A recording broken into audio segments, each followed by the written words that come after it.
Interview বঞ্চিত upper primary চাকরি প্রার্থীবৃন্দের আজকের অবস্থান বিক্ষোভের 1084তম দিন। এই 1084তম দিনে আমরাও আজও অবিচল। আমাদের একটাই দাবি, যে কোনোভাবে আমাদের চাকরিটা দিতেই হবে। আজকে তীব্র গরমের দাবদাহে আমরা এখানে বসে আছি, আর আমাদের একটাই দাবি, যে কোনোভাবে আমাদের চাকরিটা দিতেই হবে। আজ 1084তম দিন।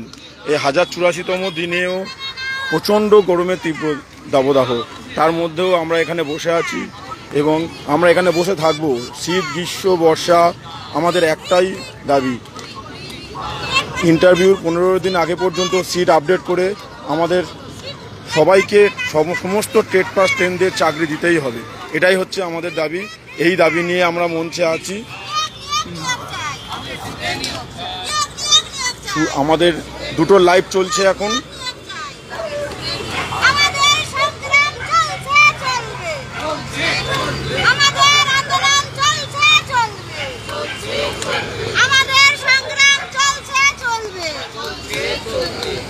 আমাদের সঙ্গে আছেন দক্ষিণ 24 পরগনা থেকে আব্দুল দা কিছু বলবেন।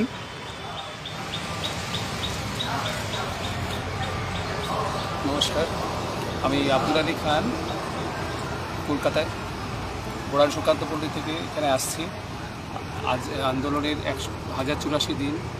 আমাদের বয়স পেরিয়ে গেছে, চাকরির বয়স নেই, নতুন পরীক্ষা দেওয়ার সুযোগ নেই, অথচ আমরা একটা আশা নিয়ে এখানে আছি। আমরা মাননীয়ার কাছে আশা করছি তিনি আমাদের এই আপার প্রাইমারি নিয়োগটি দেবেন। করজোড়ে তার কাছে আমাদের বিনীত নিবেদন যে আমাদের যাদের বয়স চলে গেছে, যারা আমরা দীর্ঘদিন ধরে এখানে বসে আছি, আমাদেরকে ব্যর্থ ফেরাবেন না। অনেক দিন চলে গেল, অনেক ভ্যাকেন্সি আপনার রয়েছে। আপনার কাছে আমাদের বিনীত নিবেদন যে আমাদের চাকরিতে ফিরিয়ে দিন, আমাদের বাঁচার সুযোগ দিন। ধন্যবাদ আব্দুল্লাহ। এরপরে আমাদের 16 তারিখে যে বিশেষ প্রোগ্রাম আছে, তার জন্য আমাদের শ্রদ্ধেয় কাকু উনি কিছু বলবেন। কাকু বলুন। আজকে শহীদ মাতঙ্গিনী হাজরার পাদদেশে দেখতে দেখতে দিনের সংখ্যা যদি আমরা দেখি, আজকে 1084 দিন, কিন্তু ক্যালেন্ডারের দিকে যদি তাকাই, আবার সেই দিনটা ফিরে আসছে। সেটা হচ্ছে আগামী 16 জুন 2025। 16 জুন 2022 আমাদের এই মঞ্চ প্রতিষ্ঠা হয়েছিল। 15 জুন মহামান্য আদালতের আদেশ, নির্দেশ যাই বলি বা অনুমতি নিয়ে আমরা এখানে বসতে পেরেছি। প্রশাসন যথেষ্টভাবে সহযোগিতা করেছিলেন তখন, আজও প্রশাসন সহযোগিতা করে চলেছেন। বিভিন্ন বিভাগ, আইবি, এসবি, বিভিন্ন বিভাগ, ময়নাম থানা আমাদের যথেষ্ট সহযোগিতা করে চলেছেন। তার আজকে পূর্তি হতে চলেছে 3টে বছর, আগামী সোমবার 16 জুন 2025। সেদিনও আমাদের সুরক্ষা দেবেন ময়দান থানা এবং বিভিন্ন বিভাগ সংশ্লিষ্ট। আমি সকলের কাছে এটা অনুরোধ রাখব, যারা মঞ্চের সঙ্গে সংযুক্ত, একসময় মঞ্চের সঙ্গে সংযুক্ত অনেক ছিল, সেই সংযুক্তিকরণের পর আবার যখন আমরা একটা নিবন্ধন চালু করলাম, তখন দেখা গেল খুব বেশি হলো 676 জন। কিন্তু সেই 676 জনও কিন্তু ভরসা রাখতে পারিনি। আজকে যারা ভরসা রেখেছে তাদের সংখ্যা, যারা মঞ্চের সঙ্গে ওতপ্রোতভাবে জড়িত, যারা আন্তরিকতার সঙ্গে মঞ্চ চায়, সেই রকম সংখ্যা খুব বেশি হলে 300 জন। আমরা আশা করব সেই 300 জন যারা মঞ্চকে মন প্রাণ দিয়ে ভালোবাসে, তারা অন্তত আগামী 16 জুন নির্দিষ্ট টাইমে আসবে। 11টা থেকে 4টে যে টাইম আমাদের, তার মধ্যে আমাদের সেদিন আমাদের সর্বসম্মতভাবে সিদ্ধান্ত গৃহীত হবে। সকলে মিলে যে আলোচনা সভা হবে সেদিন, সাধারণ সভা, সেই সাধারণ সভায় আমাদের সিদ্ধান্ত উপনীত হব। আমরা বিগত দিনে কি শুরু করেছিলাম, কি চেয়েছিলাম, আজ পর্যন্ত কি পেয়েছি, আর এই না পাওয়ার বেদনা আর কতদিন আগামী দিনে বইতে হবে, তার জন্য সেদিনের সেই আলোচনা, সেদিনের কংক্রিট সিদ্ধান্ত আসতে হবে। সেদিন কংক্রিট সিদ্ধান্ত নিয়ে সেই বার্তাটা বিভিন্ন জায়গায় পৌঁছে দিতে হবে। 3 বছরের মধ্যে আমরা মাননীয় মুখ্যমন্ত্রীর কাছ থেকে আমরা কোনো রকম শুভবার্তা পাইনি, তেমনি তার সংশ্লিষ্ট দপ্তর, শিক্ষা দপ্তর থেকেও পাইনি। আমরা এখান থেকে হতাশ হয়েছি, অনেক ছেলে মেয়ে হতাশাগ্রস্ত হওয়ার পিছনে অনেক কারণ আছে। যেদিন 2022 সালে এখানে বসা হয়েছিল, সেদিন যাদের বয়সটা ছিল, আবার এই 2025-এ এসে দেখা গেল আবার অনেকের বয়স 3 বছর যোগ হয়ে তাদের নেই। যখন 2022 সালে বসা হয়েছিল তখন অনেকের বয়স পেরিয়ে গেছিল। আজকে এমনও অনেকে আছে যাদের 50 পেরিয়ে গেছে, 40 পেরিয়ে গেছে, তাদের ভবিষ্যৎ বলে কিছু নেই। আমার ভাবতে অবাক লাগে যে আমরা বিভিন্ন সময় ডেপুটেশন দিয়েছি, আমাদের এখানে প্রশাসন সহযোগিতা করেছেন, আমরা বিভিন্ন ডিপার্টমেন্টে গেছি, সেখানে আমাদের প্রতিনিধি দল গেছে, আলোচনা করে এসেছে, কিন্তু আলোচনায় তখন তারা বলেছেন এমনভাবে যে আমাদের খুব তাড়াতাড়ি একটা ব্যবস্থা হবে, কিন্তু হয়নি। আইনের যে সমস্যা ছিল, আইনের সমস্যা কেটে গেলে আমাদের একটা ব্যবস্থা হবে। আইনের সমস্যা কতটা কেটেছে আমি জানি না, আমার মনে হয় আইনের কোনো সমস্যা নেই, কিন্তু এখনও কিন্তু আমাদের কাছে সেই বার্তা আসেনি যে তোমাদের আইনের কোনো সমস্যা নেই, তোমরা দীর্ঘদিন ধরে এখান থেকে যে দাবি নিয়ে আসো সেই দাবির একটা ব্যবস্থা আমরা করছি। আমাদের প্রত্যেকেরই একটাই সিদ্ধান্ত, আগামী দিনে এই ব্যবস্থা হোক যাতে যাদের বয়স চলে গেল তারা যেমন বয়স ফিরে পাবে না, যাদের বয়স আছে তাদের মানসিকতার দিক থেকে সেই বয়সটা, যে বয়স আছে সেই বয়সটা তাদের পক্ষে সম্ভব নয় আজকে কম্পিটিশনে দাঁড়ানো। আজকে আমরা বলতে চাই না কোথায় করাপশন হয়েছে, আপার প্রাইমারিতে কত করাপশন হয়েছে, 1463 জনকে কমিশন বাদ দিয়েছিল, তাদেরকে চাকরি দিয়েছে, এ আমাদের প্রতিবাদ নয়। আমাদের প্রতিবাদ এখানটায়, সেখানে যেমন কোর্ট আইন 1463 কমিশন বাদ দেওয়ার পরেও যদি কোর্ট সেখানে অনুমতি দেয়, তাদের চাকরিটা যদি তারা করতে পায়, তাহলে এই মঞ্চে যারা উপবিষ্ট দীর্ঘদিন ধরে মঞ্চে বসে থাকে তাদের যে যোগ্যতা তাদের থেকে অনেক বেশি, তারা তো আজকে সেই কথাটা, সেই দাবিটাই করতে পারে। দাবিটা কোথায় করবে? তাহলে আদালতে দাবি করলে যদি আদালত গ্রহণ না করে, মাননীয় মুখ্যমন্ত্রীর কাছে দাবি করলে মাননীয় মুখ্যমন্ত্রী যদি বিবেচনার চোখে, মানবতার চোখে যদি তিনি না দেখেন, তাহলে ছেলে মেয়েগুলোর চোখের যে জল, সে জল তো সবার চোখের জল। আজকে রক্ত যদি ঝরে তাহলে লাল দেখা যায়, চোখের জল, এই সাদা রক্ত তাদের ঝরে যাচ্ছে, এই সাদা রক্তের কি কোনো দাম নেই? তাহলে আমি মাননীয় মুখ্যমন্ত্রীর কাছে এই আবেদনটুকু রাখব, যদি আজকের এই লাইভের আমার এই বার্তাটা যদি আপনার কানে যায়, কোনোভাবে আপনার নজরে আসে, তাহলে আপনি ভাবুন যে ছেলে মেয়েগুলো আজকে আপার প্রাইমারির ইন্টারভিউ থেকে বঞ্চিত হয়েছে, সেই ছেলে মেয়েগুলোর কিন্তু কোনো দোষ ছিল না। বঞ্চনার একটাই কারণ, ভ্যাকান্সিটাকে 2016 গেজেটকে মান্যতা দিয়ে, রুল 83B-কে মান্যতা না দিয়ে, আজকে যদি ভ্যাকান্সিটা যেখানে ছিল সেখানে রাখা হয়েছে, মান্যতা যদি দেওয়া যেত, তাহলে আজকে কমপক্ষে 50,000 সিটে আজকে নিয়োগ হতে পারত।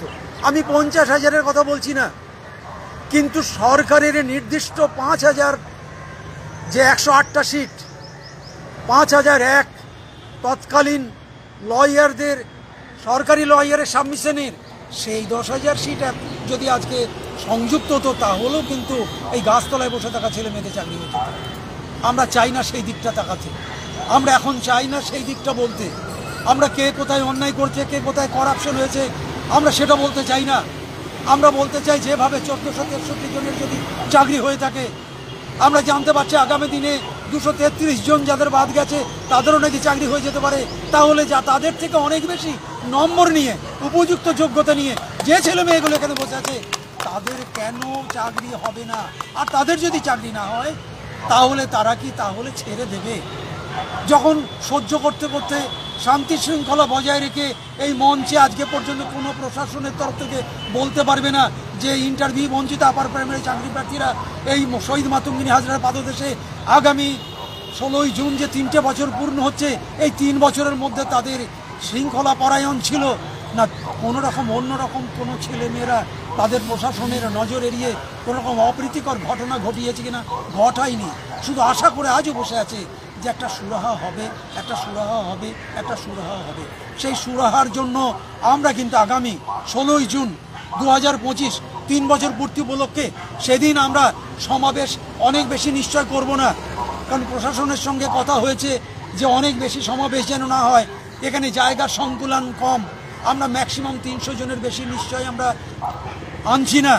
তো আমরা যদি এখানে 300 জনের বেশি এনে, অনেকেই আছে যারা কিন্তু আজকে ইন্টারভিউ থেকে বঞ্চিত, যারা কিন্তু আজকে ডিপ্রাইভড হয়ে পড়ে আছে কোনায় কোনায়, আজকে যদি এখানে এসে যদি গ্যাদারিং করে, এখানে যদি একটা বিশৃঙ্খলা করে, এখানে যদি অবরোধ করে, আজকে যদি নিজের হতাশাগ্রস্ত জীবন তারা যদি আজকে অঘটন কিছু অপ্রীতিকর করে, তাই আমরা সেই পথটা যেতে চাই না, কখনোই না। আমাদের আপার প্রাইমারি ছেলেমেয়েরা যারা শহীদ মাতঙ্গিনী হাজরার পাদদেশে বসে থাকে, তারা কিন্তু অত্যন্ত সুশিক্ষিত এবং তারা চায় সেই শিক্ষার মর্যাদা রক্ষা করে তারা যেন আগামী দিনে সেই মর্যাদা পায় এবং তারা যেন আগামী দিনে ইন্টারভিউর মাধ্যম দিয়ে নিজেদের যোগ্যতা প্রকাশ করে তারা যেন স্কুলগুলোতে যেতে পারে। এই বার্তাটা আমি কিন্তু দিতে চাই সকলের, সমস্ত দপ্তরের কাছে, বিশেষ করে মাননীয় মুখ্যমন্ত্রী যদি আপনার কাছে যদি এই বার্তা যায়, তাহলে আপনি একবার ভেবে দেখুন, আপনার কোনো প্রতিনিধিদের এই মঞ্চে পাঠান। আগামী দিনে আমাদের যে প্রতিনিধিরা আপনার দপ্তরে যাচ্ছে বা শিক্ষা দপ্তরের বিভিন্ন জায়গায় যাচ্ছে, সেখানে শিক্ষামন্ত্রীর কাছে যাচ্ছে, বিকাশ ভবনে যাচ্ছে, আচার্য সদনে যাচ্ছে, সেখানে একটা আশ্বাস বাণী শোনানোর চেষ্টা করুন। একটা ভাবুন অপরাধটা কোথায়। আজকে একটা ভেবে দেখুন তো, 2016 গেজেটে ছিল উপযুক্ত ভ্যাকেন্সি আপডেট হওয়ার পর যারা ট্রেন্ড আছে তারা চাকরি পাওয়ার পর, তারা নন ট্রেন্ড যারা আছে তারাও কিন্তু ডাক পাবে এবং তারাও চাকরি পাবে। কিন্তু কি হলো, ভ্যাকেন্সিগুলো আপডেট হলো না, ফলে নন ট্রেন্ডরা কিন্তু 2016 গেজেট অনুযায়ী তারাও কিন্তু চাকরি আর পাবে না, কারণ তাদেরও বয়স শেষ, তারা নতুন করে আর ট্রেনিং নিতে পারবে না, তারা নতুন করে চাকরিতে আগামী যদি নোটিফিকেশানে বসতে পারবে না, তাহলে তাদের জীবন শেষ হয়ে যাচ্ছে।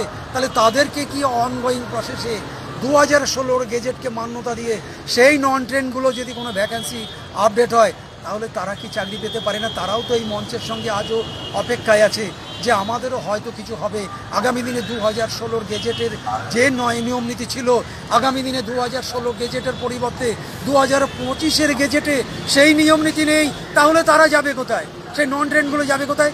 যাদের বয়স হয়ে গেছে তারা যাবে কোথায়? যারা এখানে বসে আছে যাদের বয়স আছে, মানসিকভাবে যারা হতাশাগ্রস্ত, তারা যাবে কোথায়? আমি শুধু এই দিকটাকে সুবিবেচনার জন্য প্রার্থনা জানাচ্ছি সমস্ত দপ্তরে, শিক্ষা দপ্তর এবং বিশেষ করে মাননীয়া, আপনি তো মানবিক সব দিক থেকে সকল দিক আপনি রক্ষা করে থাকেন। শহীদ মাতঙ্গিনী হাজরার পাদদেশে এই ইন্টারভিউ বঞ্চিত আপার প্রাইমারি চাকরি প্রার্থী যেটা আজকের প্রত্যেক দিনের যারা নিরবচ্ছিন্নভাবে আজকে এই এতদিন 3টে বছর কাটালো, তাদের ডাটাগুলো সব আপনাদের দপ্তরে আছে। প্রত্যেকটা দিন আপনাদের যারা প্রশাসনের লোক আছেন তারা কিন্তু নিয়ে যাচ্ছেন। এই ট্র্যাকটা খুঁজুন, দেখুন তারা কিভাবে এই মঞ্চটাকে ধরে রেখেছে, আপনার কাছে আবেদন রেখেছে। সেই আবেদন আপনার কাছে নিশ্চয় কোনো না কোনোভাবে পৌঁছিয়েছে।